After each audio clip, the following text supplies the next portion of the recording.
So today, my friends, I'm going to tell you what I learned from 17 years living in a psychiatric hospital or lunatic asylum, as it was called back in the 70s and 80s when I was there. So this is a part of my journey that I realize I haven't properly spoken about. So let's talk about what happened there. So my dad came over from Belfast. He met my mum. She got pregnant by complete accident. I was an accident. And before we knew it, they both got themselves a job in a psychiatric hospital and were landed with a kid they weren't expecting. So that was the auspicious start that I had. So the bottom line is, folks, I had a bona fide playground in a lunatic asylum. We used to get patients coming round, knocking on the door, asking for cigarettes in their 90s and no dentures. I mean, we really used to have people leaving a few deposits on the lawn. And we had an old air raid siren when one of the real lunatics escaped. There used to be an old school air raid siren used to go off. The dog used to start howling. It used to go mad, folks. So that was the reality of me growing up, which is why I always was interested in what causes lunacy, what makes people go mad, would make people live this existence, what caused this stuff. And the reality was, folks, that you didn't really need to be that mad. Having a baby outside of marriage was enough in the 30s to get you having your baby taken away and thrown in a psychiatric hospital. And I was watching a woman walk around, pick litter up from the hospital all day long, highly medicated, having been institutionalized for that crime, that psychiatric crime of having a baby outside of marriage. And this was the reality of what I learned. I also learned that there's a freedom that goes once people have decided you're a lunatic, you stop needing to fit in, you stop needing to wear a mask, you stop needing to be anyone else that you're not. And what was interesting as a kid, so that my parents felt a little bit more secure, they brought us a dog. I had a German Shepherd. I had two growing up, one called Ben, another called Max. And Max was like mine. He was mine. He used to sleep on my bed. If I locked him out because everything got too hairy, he used to sleep outside the door. He really was. He was like a guardian angel for me. And there were many a times where I was faced with lunatics who changed their mind when they saw the dog. Dog was very tuned in, very highly tuned in, knew when there was a threat going on. And back in the day, there were a few kids that would threaten me occasionally, and they would feel the rough end of the dog. Back in the days where you didn't have to put them down for defending their owner and stuff like that. So it was an interesting place to grow up in. I used to wander the grounds of a psychiatric hospital with my mates, pre-mobile phone years, just exploring, just working out what is all of this about? What does life have in store for me? And it was great. I mean, the idea for the patients was to just medicate them and let them go wandering. There were like acres of natural grounds, trees, wilderness, um, nice, relaxing environment for them to just hang out.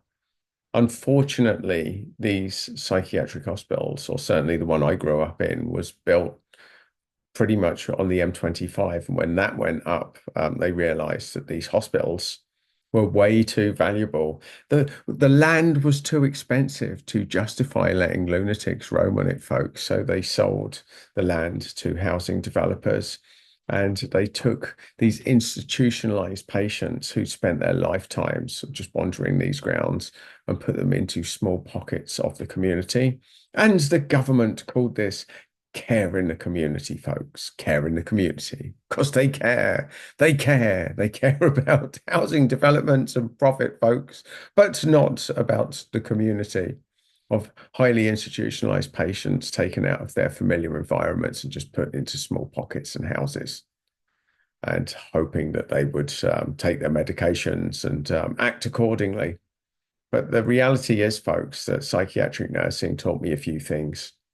And some of my best mentors were psychiatric patients because I found that there was a refreshing straight upness is that word. Yeah, refreshing, um, shall we say, authenticity that came with being a patient. They didn't have to hide behind who they thought they needed to be to fit in. They just were who they were. And some of them gave me some sage advice, really sage advice. So, growing up in that environment, folks, it taught me a few things.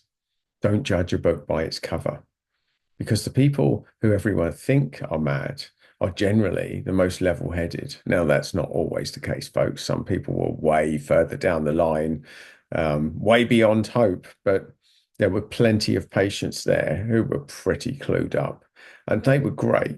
They were easy to talk to. They were very natural speakers, and they gave me a lot of good advice. A lot of good advice, because a psychiatric patient doesn't have to pretend to be anyone else other than themselves.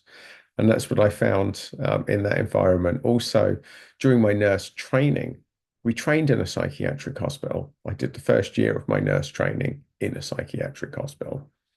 And we used to keep going back there. Our study was there. I remember once, and it's probably not the most ethical thing I did, but I used to bring patients into the classroom and see how long it would take before people clocked that there was a patient in. And sometimes they get quite a good way through the lecture before anybody clocks that we brought these patients in with us. So say you could ask your questions, these tutors. So I used to have a lot of fun. We even used to do some activities with patients. I had mentoring from patients when I used to go up and visit my parents on the ward. And I had nothing but fond experiences of growing up in that environment because everyone knew everyone. There were a lot of Irish in the avenue, so it was very much like a little Irish community where everybody knew everybody. They all worked together. And there were a lot of kids that were the same age as me. So I was very lucky to have a group of friends that I grew up with. And we still meet up now every year around about Christmas. All of the lunatics that are left, and some of them are dead now. Not all of them made it, folks. Some of them are dead, but that community was really a big part of growing up in that environment. And even now, all these years after, we meet up and they bring their families along, and I have a catch up with all of my lunatic mates every year. So it was a very different environment. But one thing I will say, folks, is when I was at school, people used to call me the lunatic. And I used to say jokingly to the kids, folks, to say, I'm the only sane one in here. You know, you're living in the lunatic asylum. You just haven't woken up to it yet. And as life has gone on, life's gone on, it's panned out that way. Let's face it, in a lunatic asylum, if you show any desire to do harm to yourself or others, they either sedate you, they section you, or they electrocute you, or all three, or a combination. That's how they deal with lunacy or people that want to do harm. People that want to do harm, we sedate you, we section you, which is locking you up, sometimes a padded cell, and electrocution, something called ECT or electric convulsive therapy, which is very draconian way when they think you're so mad that the only option they've got left is to put a load of electrodes on your head and stick voltage through your body and you'll convulse. A lot of people wet themselves or even shit themselves when it happens, and I've seen it in action. It's barbaric. And by the time people have reached that stage, they're so bad, there's such a case of psychiatric problems that the only option they've got is to send a load of voltage through them and hope that that jolts them out of it. Of course, that doesn't always work. And they don't do it anymore. But that was how they used to deal with people that showed any desire to do harm, folks. Now look at that. That's in the lunatic asylum. Let's look outside the asylum. If you want to go and start a war these days and commit masses of people to ultimately their death and put their life at risk, then that qualifies you to be a world leader, folks. So the lunatics are running the asylum. I've been saying that all of my life. We are living in a lunatic asylum, and there is a myth that we live in a sane world with small pockets of lunacy, which are the lunatic asylums and psychiatric hospitals. I will tell you, my perspective is the complete opposite, that they are the sanest places on the planet in a lunatic asylum, because all the lunatics are generally they're looked after, they're stopped from doing damage to themselves or other people. Anywhere outside the asylum, the complete opposite is true.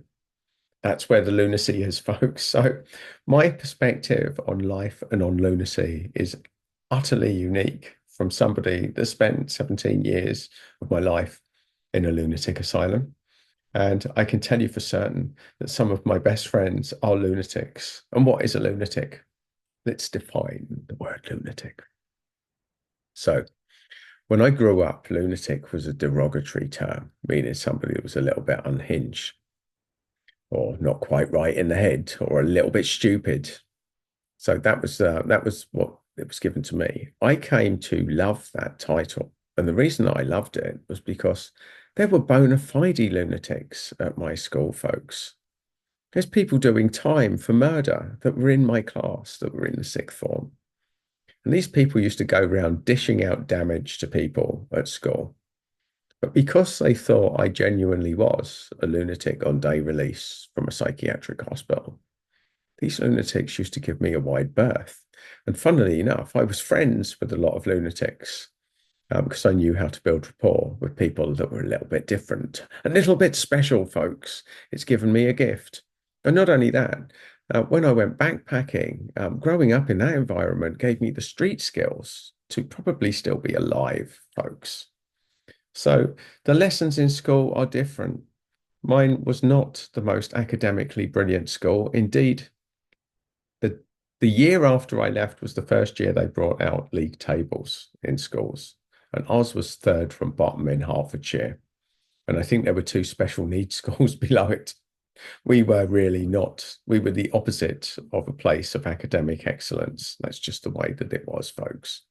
So, growing up in a lunatic asylum, going to a school that wasn't renowned for its great education in the purest form, I would argue it gave me one of the best educations ever growing up in that environment because told me a few things. Be respectful to everyone, especially if they've been deemed a psychiatric patient, because you don't know what they're capable of. And there's nothing more dangerous than a person that's got nothing to lose, folks. Once you've taken everything away from someone, they have a freedom to be authentic and who they are, and they also have nothing to lose if you piss them off. So, crucial lesson, treat people with respect until their behavior dictates otherwise. That's a critical lesson that life has taught me of growing up in that environment.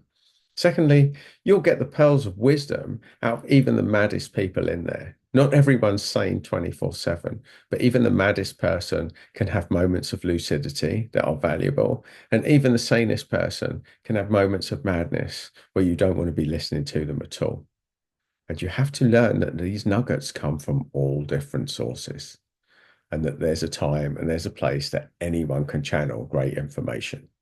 So never dismiss anything, folks. Be open because great information comes from the most unlikely of sources.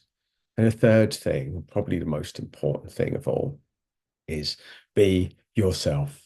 Stop trying to be somebody else. As you get older, you realize this. You realize that trying to be an act, trying to show up as someone else is a complete waste of time, energy, and space. And nothing will give you a mental illness faster than believing what other people say about you and feeling that yourself isn't good enough.